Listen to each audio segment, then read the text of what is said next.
Nestled between a cleft of soft rolling hills and the steady surf of the Pacific coast is an inconspicuous set of squat buildings in Del Mar that might, at first glance, conjure memories of childhood dentist visits. But hidden beneath this tranquil teal awning is one of the finest restaurants in all of Southern California, Pamplemousse Grill, a French country kitchen that has for 3 decades catered to luminaries and socialites across the worlds of business, politics, and entertainment. And now I'm here, a guy who somehow is backed into a life spent in parallel to some of the world's most famous and influential people, but never, like a Ghostbuster, crossing streams. Actually, scratch that. They did cross streams, didn't they? Tonight, I'm sitting down for a casual, frank, perhaps even a bit too frank, conversation with a man who is undoubtedly more at home in these surroundings than myself, Joe Harper, CEO of the Del Mar Thoroughbred Club, to learn all about horse racing, classic Hollywood, and what it was like growing up with one of the world's most famous film directors for a grandfather. This is A Few Beers with Joe Harper. I'm Pat Shanley. Today I'm at Pamplemousse Grill in Del Mar having a few beers with Joe Harper. Cheers. Cheers. Yeah. Oh, actually, cheers as well. Yeah. There you go. And Joe, for people who don't know you by name, you are the CEO of the Del Mar Thoroughbred Club. Is that correct? Right. Commonly known as the racetrack. Right. Exactly. So right across the street. I didn't realize that. So the club is separate from the racetrack, or are they one and the same? Is this two different entities? The racetrack is actually owned by the state of California. It's the fairgrounds. Okay. And so we rent it.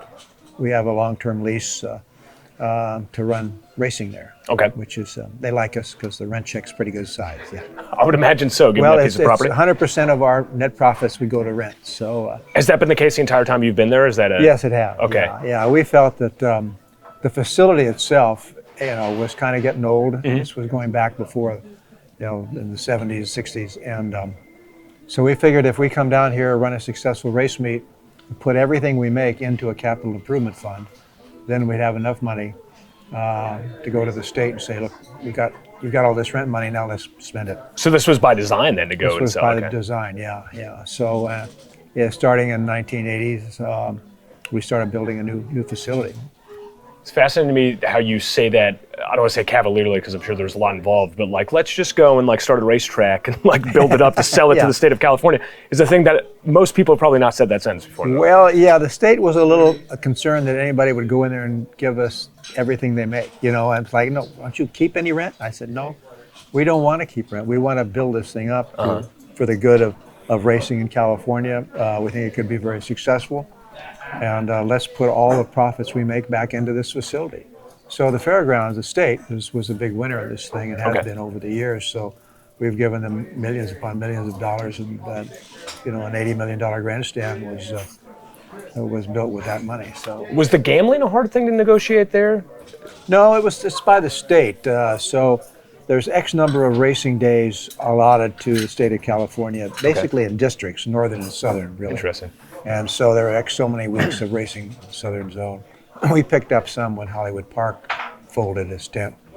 And so we went from 7 weeks to 9 weeks or 15 weeks or whatever we got now.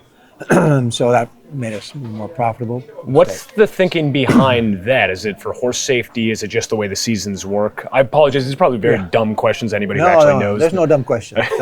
Dumb Give me time. Yeah. Give me time. But it's worked well. I mean, this is the state of California owns this. It's a fairgrounds. Mm-hmm. And so this is a very successful fairgrounds money-wise because thoroughbred racing is there. And you can't ask for a better location. Oh yeah, it's unbelievable. It's low, yeah. And the summer months. And so we've tried to when we got the lease many years ago, it was our intent to put all the money back into this facility to make it really something. Yeah. It was, at that time, it was a pretty aging 1920-some building. So it's funny because we're almost as far away now from then as when you bought it. Sorry, I don't mean to say it in that, but you're right. 50 years, yeah. So yeah, and it was. I remember when I first got down here, it was old, and it was owned by the state. So the state architect, who was a good friend, I called him. I said, just write me a letter that says it's safe. It was a dead silence. He said, we got to talk. Oh, no. Yeah. I said, okay. So then in a few months, we had all the plans in place, and we're going to go with the entire master plan, which was to actually level the whole thing. Wow, really? Yeah, So you started from scratch, really? And it was sad. I mean, I came down here as a kid with my mom for racing back in the 50s. Okay. And it was just, it had a lot of charm to that old place, but it was old. Yeah. It was unreinforced adobe. So I remember when it's a bit of adobe? Adobe, yeah. Like a chimney? I will tell you, it was put up in the Depression by the Works Progress Association. I think it was the WPA. Okay. Now, if you remember your history, which I didn't, the I'm Works gonna nod Progress, like I do. all those out of work stockbrokers during the Depression? The ones that didn't jump off they didn't know what to do, but they needed money, so Yeah. they turned them into bricklayers. Of course, they had no idea how to lay a brick. But we had this grandstand made by the WPA, and it was fragile, so to say. Yeah, and Made it 50 years. Yeah, it did, and it was making me a little nervous. I started losing board members because of liability insurance issues and things like that. So we decided, hey, we gotta do this right. So we did it. Well, now it's a beautiful facility, obviously, and it's also one of the. Correct me if I'm wrong, it's one of the premier racetracks in the United States, but here in San Diego, it's certainly a landmark. I mean, if everyone I speak to who's not from here has heard of the Del Mar racetrack. Yeah.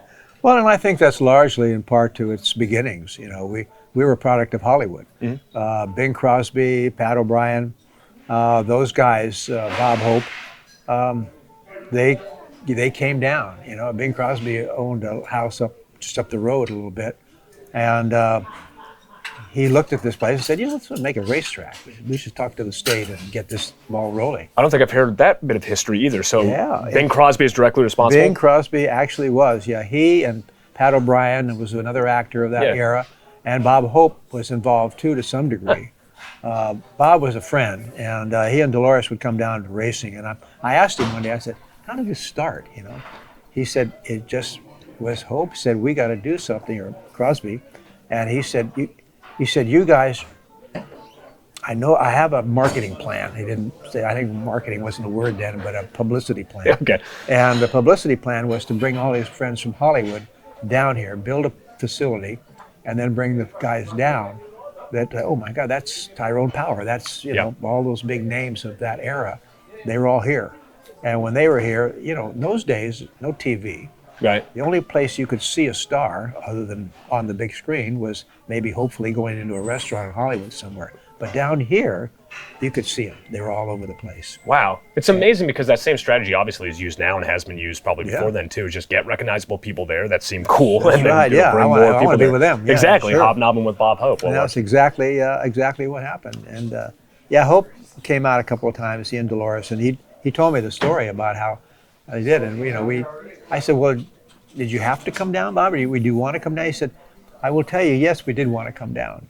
But when Bing said come down, he went. He had, in those days, most of the talent in Hollywood was owned by a studio. Yes. Yeah, you yeah. had They your had contracts, contract, and that was it. You got up in the morning when they told you to get up. You went out with this person. You went up here for lunch. You did. Oh, so they really owned you. Owned wasn't, you. And and I think that Bing, because he was a singer and an actor, somehow he had a little freedom in there. Somehow he was call his own shots. At least that's what Hope told me. And he said, I think that's why he had a little more power base than a normal celebrity would have. That's interesting because it's coming from somebody like Bob Hope. So it wasn't just the star level that somebody was. Obviously, Bing Crosby was a huge star, but so was Bob Hope, and he did not have that type of autonomy. So that's interesting to me. So maybe that is what it was. Yeah, it's interesting. That's where we got our start. Were they racing fans? And then I guess I'll spin it back to you too. How did you get into being a race fan to begin with? So because it seems like a lot of your life was dictated by being around horses. Well, I was. I think they were fans. I think in those days it was. People went, it was before the major league ball clubs came down here, and racing was, I think, a little more of an entertainment venue than it is now. I think that, going to Santa Anita, then to Hollywood Park, then to Del Mar, it was a circuit. Good horses came. The people liked to bet on the good horses came, and when you had a star quality about a racetrack. And that's not here, but Hollywood Park as well, in Santa Anita. Then you had a kind of a built-in marketing plan, with them. Has that changed over time I think What's so. racing like now? Well, now now we're off-track wagering. We've got all kinds of things Yeah. going on, and I think it's more about the wagering dollar. The horses are good. We've got a good spot on the calendar with these dates. We do better probably than most racetracks in the state, most racetracks in the country, actually. That's not just because of good management. I was going to say it's clearly because of everything you're doing over there, Jim. But I think it's more of a where we are, not who we are. Okay. And It doesn't hurt being here, obviously. No, obviously, somebody said, "What's your biggest, promotion?" I said, "That big blue thing over there with all the water in it." God does pretty good yeah, PR. God has handled our PR. Yeah.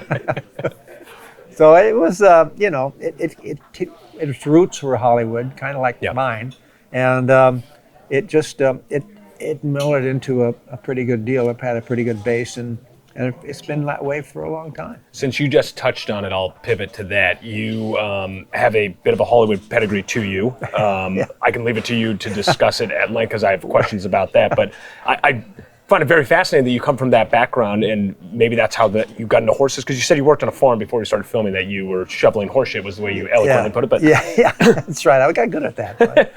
Got to be good at something. There's a right? skill, yeah, exactly. I'm sitting underneath a pig's ass right now. I noticed that. Yeah. Well, it's my grandfather was a director of Cecil B. DeMille, and who made the Ten Commandments, and made 70-some movies. First one in Hollywood. Yeah. My uncle was Anthony Quinn, the actor. Oh, I didn't know that. Oh my goodness. Yeah, Uncle Tony. Oh, my mother will be very excited. He was straight.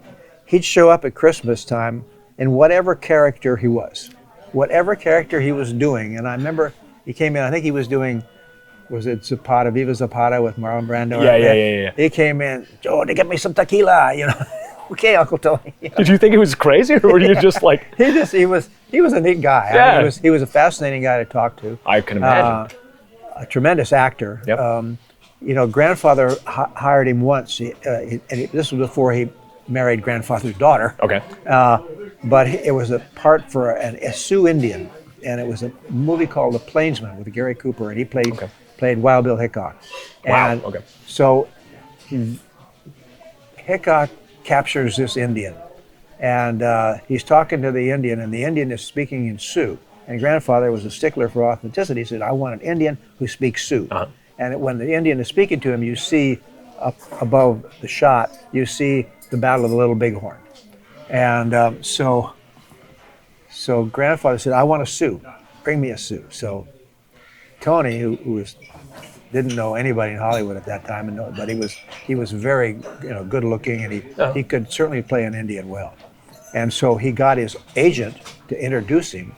And said that, "Mr. DeMille, this is something rather in Bonatagla, but he doesn't speak any English. He only speaks Sioux." And so Tony was sitting there telling his agent, and then the agent would say, "He says it's very nice to meet you, Mr. DeMille." And so this went on. Grandfather bought it. Wow. And finally, Tony did the right thing. He said, "I'm sorry, Mr. DeMille. I'm not a Sioux Indian. I'm just, I'm a Mexican, basically." And he said, and grandfather was a little mad at first, but he said, "You fooled me, you'll fool an audience." Wow, unbelievable. Yeah. And so he got the job as an Indian. Man, if you had to describe a person in a single story, I feel like that really sums up the character that he must have been. Tony was a great guy. He was Uncle Tony to me. Man, unbelievable. But he would come over for Christmas and we'd talk. I mean, he was a fascinating guy. Yeah. You were an actor as well when you were a child? Well, I wouldn't say I was an actor. I was told to go there and sit and go over here and walk. That's a lot of acting, to be fair. But the first job, grandfather would come home from the studio every night, and we would have dinner with him, my mom and dad, and grandfather and grandmother. And so he discussed the day's shooting, whatever picture he was working on. It was kind of, I just sat there and listened, And so he was talking about.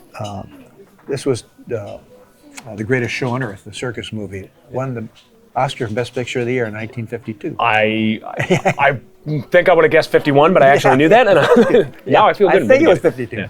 Anyway, he was talking, and he said, "Well, I've got a scene coming up for the train wreck sequence," and he said, "We've written a little boy coming out from underneath the wreckage of the Pullman cars and the train cars, and he comes out and he has a toy soldier and he trips and he drops his toy soldier and when he turns around he sees a panther that's gotten loose out of the turned over cage, and the little boy reacts to the panther and runs down, and the panther sees him and chases him, and just before the panther's going to catch him, the trainers grab the panther and the little boy jumps in his mother's arms and all that.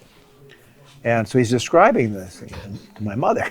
And he said, well, she said, what are you having trouble with? He said, I can't find a boy. To be chased by a panther. So my mother goes, take him. Oh my goodness. Yeah. I'm going, eaten by the panther? I'm going, thanks, Mom. To clarify, you were not eaten by the panther, you were saved by Hey, I was, 7 years old, okay. So about a week later, I'm dressed in my little bathrobe because the scene takes place at night. And the train wreck is on its side and steam and guys are throwing stuff and I get okay action. And so I come out from underneath the wreckage and drop my toys. I pick it up. I react to the panther and I run and the panther chases me. And it's a crab dolly, which is a shot that when you take a camera like that and you put it on a four-wheel little platform. And you move it. And so the camera was moving with me running away from the panther. So I had my marks where I had to go for the best angle, and the guys were throwing lumber and burning stuff, so you had to be careful. Goodness. Yeah, it was. Yeah, this is there were like hell of a first gig. 20, 30 pieces of action going on in this one shot. So I just did my thing, look concerned. I remember somebody said, look concerned. I had no idea what concern was. But so I did it, and I ran and jumped in this woman's arms. And her name was Beulah. She was an actress, but she had red hair when I had red hair then. And so it looked like my mom. You know? Okay, yeah. And the only difference was my mom was kind of flat-chested. Okay. Beulah was not. And I remember jumping up in her arms and thinking, this is really comfortable. I'm just going to stay here for a while. So anyway, yes. Seems like the more formative moment than like being in a movie and being chased by a panther was just a big-breasted woman. Big-breasted Beulah was there. And even at 7, I knew something was comfortable. Yeah, like, log that away. Well, it went 12 takes, and finally they got what they wanted. And so the next day, in the morning, grandfather said, come down to the studio with me, we'll see the rushes. The rushes are what they've shot the day before. Okay. So we go into the projection room there, Paramount Studios, and they show all 12 takes. And I'm going, I look pretty good. You know, hey, I need to get a SAG card. You know. So he said, no, you were very good. I said, thank you. He said, we can't use it. Yeah. What? He said, no, unfortunately, this was 1952. Mm-hmm. Child endangerment was not something you wanted to put into a movie. Oh. It was about circus and kids would watch, you know. Yeah. So it was just I guess I did too good a job looking terrified. And so fortunately there was a couple of other shots that I made it in. So man, God, what an entry into that world. Yeah, it was fun. The 10 Commandments was a little easier. I was just a Hebrew slave, but just a Hebrew slave, you know. Well, easier to play one to be one, I think. Yeah, I've got a publicity shot, wardrobe shot of me looking as a Hebrew slave. I looked more like a paper boy, Irish paper boy out of work or something. What, you have a little I had my little outfit on, Hebrew slave outfit and makeup on, but I got this little turned up nose and this, like I was not a Hebrew slave. Well, the red hair too, the shock. Yeah, well, the red hair got a black wig, so that was makes good. Sense. But but it made a little bit of the picture. So. Gosh, how did you get into horses? Were you always into horses? We always had horses. The family had a ranch, and we raised horses on it.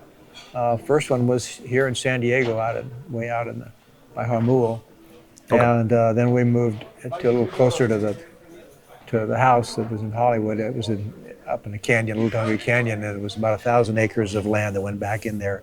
And my mother was a big horsewoman, and she raced thoroughbreds for racing. That's kind of how I started hanging around the racetrack. Did you race ever? No, I was. Fortunately, I got smarter than that. I played a lot. Got chased by a panther. You're like, ah. Yeah, well, I didn't get that smarter. Unfortunately, I ended up doing some rodeos, bareback bronc riding. That is significantly more dangerous, I feel. Yes, it probably was. And I ended up on the floor a lot. Oh, my goodness. But, and I played polo for 4 years. I went to a high school that actually played horse polo. Really? Yeah. Wow. I feel like find that nowadays. Yeah, I know. It's hard to find, yeah.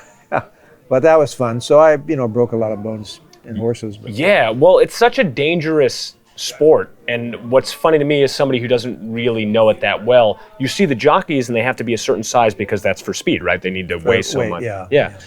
You have these small people on these enormous animals. They must be incredibly fit to do what they do. I've always said a jockey is the most fit athlete you'll ever find, pound for pound. You go in that jock's room and you go, wow, look at these guys. I mean, there's no fat. Yeah. There's just everything is a muscle, and they've got to keep their weight down, and so they don't want to get too muscly, Yeah. But they're all chiseled in there, and it's a dangerous sport, I mean, jockeys get killed every now and then. Yeah, because unlike football, which is dangerous itself, and I just picked that one at random, there's lots of dangerous sports as well, you can die, and there's also an animal involved. Yeah. And, it's a domesticated animal, but still, it's an animal, so. Yeah, when you fall off, chances are he's going to run over you. Yeah, oh my goodness gracious. But, it's, I was doing some endurance racing for a while, which is like one horse, two men, two riders, and it's called a ride and tie. So you go out, you might have a 30 mile course. So one guy rides the horse, goes up, gets him out there 3-4 miles, ties him up and starts running. Your partner has been running, he sees the horse, gets on it, and you leapfrog each other. It's really a lot of fun. That does not sound fun at all to me. Well, it wasn't for me one time. I mean, my horse didn't see a small creek bed, and he did a somersault. Oh my God. I came off, broke my clavicle, 4 ribs, concussion, and was out. I'm sure. And the guy behind me on a horse, he went over the top of me, and he thought, later he told, I thought I hit you. I said, well, thanks for stopping. He said, hey, it's a race, come on. What could I do? He said, I'm a vet, not a, And so eventually a runner came along, and my partner came along and found me, and I was coming to at the time. So they found him. I can actually ask this. It's not just an idiom. How hard is it to get back on the horse after something like that happens? Fortunately, the horse didn't want me on him anymore. Okay. So I had a little recovering to do because I'd broken my clavicle and a couple of ribs. Yeah. And a concussion, Ribs are the worst because everything you do with a broken rib. Oh my God. You can't sneeze, you can't laugh. Well, it's funny because when you come off a horse in the front, you go over, most of the time you'll break your clavicle. And I'm in the jock's room one day years ago. I said, you broke your clavicle. Did you get a little bump here like I have? He said, Joe, we all broke our clavicle. He said, yes, we have a little dent there, yeah. Okay. It's a rite of passage, so apparently. I'm one of the guys now, yeah. How do you attract, maybe it doesn't work this way, so correct me if I'm wrong, but how do you attract like top talent, top horses to your racetrack? I imagine with one that's as iconic as something like Del Mar, it does a lot of the work, but how's that kind of exchange work in general? Like, what's the circuit? Only the big horses run at X amount of places. Yeah, purse money is the key out there, obviously, and but with Del Mar, it's location, and I think if our purses may not be as high as some other track, but it sure is a lot nicer in Del Mar than it is in New York or somewhere like that. So it's that's a draw. And Breeders' Cup, when they come in, they kind of take over and use all our employees. We have a very good relationship with them. They make the most money they make. They go from track to track. Is at Del Mar here? Okay. And I think basically because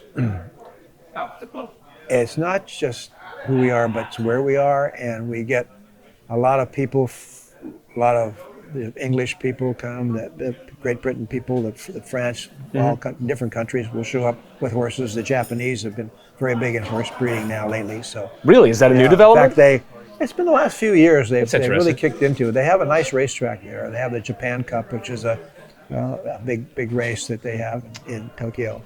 But so they were. In fact, they won our big $4 million race here this year. Wow. Okay. Yeah. So we were all cheering for them for some reason because they've come up in a big way. They've put a lot of money into it, and well, it must help the entire sport, right? It does. Yeah. It does. When it goes international, and that's obviously a push that's happening across lots of different sports. How do you fit in with other American sports leagues? Does that have any impact on equestrianism in general? Like, it's not cannibalized by something like the Padres in any way, right? No, I don't think so. I think, we've got a certain fan base, I'll say, that people like. That's betting, obviously. At Del Mar, it's more of a party and a betting, or here. The one time I went with the Friendly Sons of St. Patrick's, there was definitely a party when I went there. Yeah. No matter where they go, they're going to Yeah, that's very true, yeah. We ran into them once, actually, one of our shows. They probably made a cameo in one of our episodes.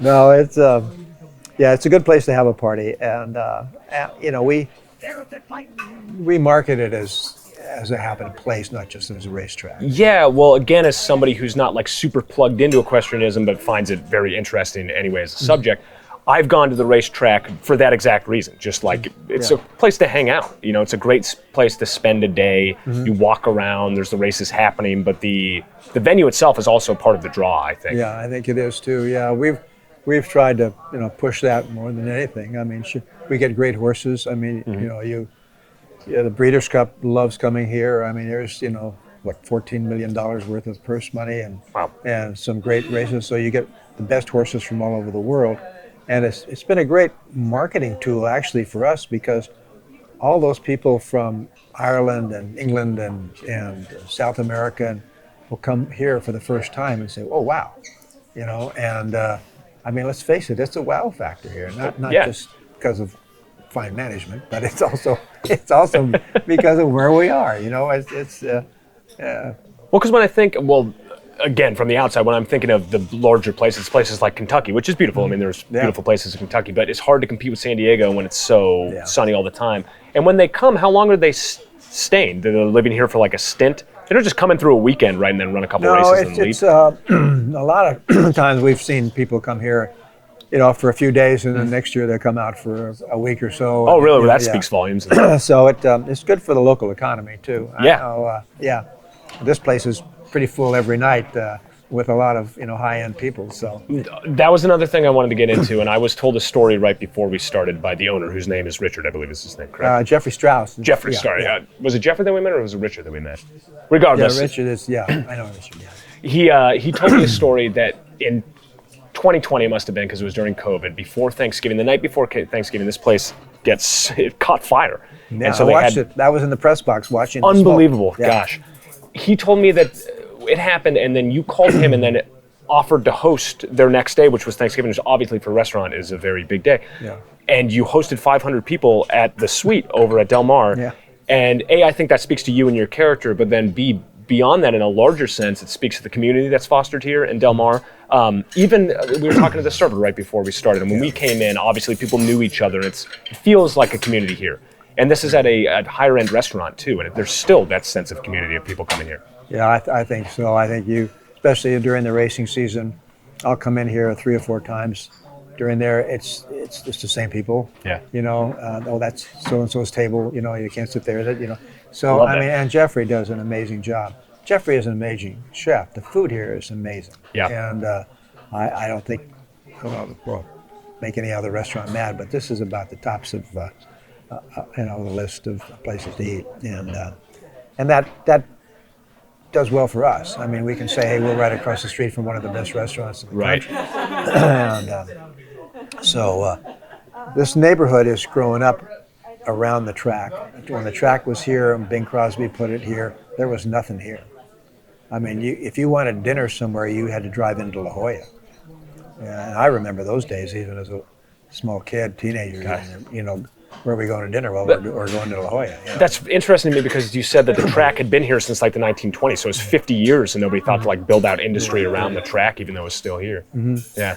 It was kind of sitting here all by itself, lonesome. Yeah, but now it's the center of this community, and in lots of ways, this whole area of town. It's a landmark. Yeah. In the very literal sense, where like you will use it to direct yourself to different. I do, because I'm new to San Diego and I'm very bad with directions. But yeah.